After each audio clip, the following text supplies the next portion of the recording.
सदियों से हमारे पास जो क्रिमिनल लॉ थे, आज हमने उसको नए क्रिमिनल लॉ, जिसको हमने न्याय संहिता के रूप में, और जिसके मूल में दंड नहीं पर नागरिक को न्याय, इस भाव को हमने प्रबल बनाया है। जो मध्यम वर्गीय परिवार है, मध्यम वर्गीय परिवार को क्वालिटी ऑफ लाइफ, वो स्वाभाविक उसकी अपेक्षा रहती है।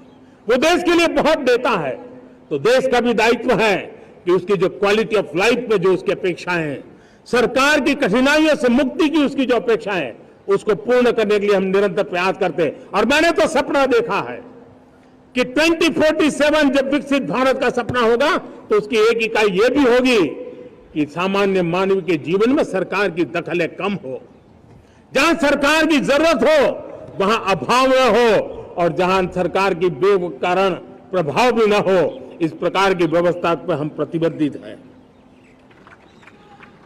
लोगों के जीवन में सरकार की दखल कम हो, उस दिशा में हमने हजारों कंप्लायंसेस के लिए सरकार सामान्य मानव पर बोझ डालती थी, उन सारे कंप्लायंसेस को दूर किया।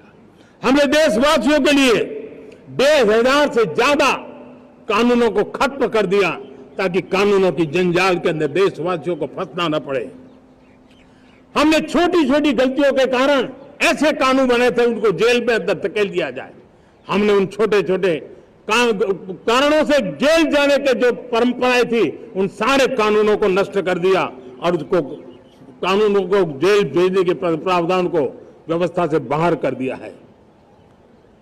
सदियों से हमारे पास जो क्रिमिनल लॉ थे, आज हमने उसको नए क्रिमिनल लॉ, जिसको हमने न्याय संहिता के रूप में, और जिसके मूल में दंड नहीं पर नागरिक को न्याय, इस भाव को हमने प्रबल बनाया है।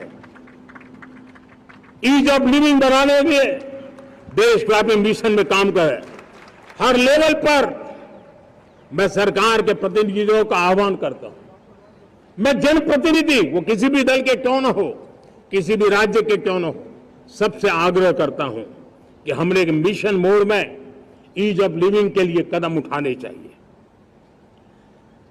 मैं हमारे युवाओं को, प्रोफेशनल्स को, सबको मैं कहना चाहता हूं, आप अपने स्थान स्थान पर जहां पर आपको छोटी छोटी दिक्कतें होती है, आप उसके सॉल्यूशन को लेकर के सरकार को चिट्ठी लिखते रहिए।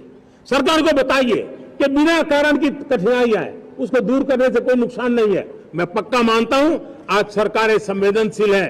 हर सरकार, स्थानीय स्वराज्य की संस्था होगी या राज्य सरकार होगी या केंद्र सरकार होगी, उसको तवज्जो देगी। गवर्नेंस में रिफॉर्म्स, ये हमें विकसित भारत 2047 के सपने के लिए हमने उसको जोर लगा करके आगे बढ़ाना होगा, ताकि सामान्य मानवीय के जीवन में अवकाश ही अवकाश पैदा हो, रुकावटें खत्म होती चली जाए।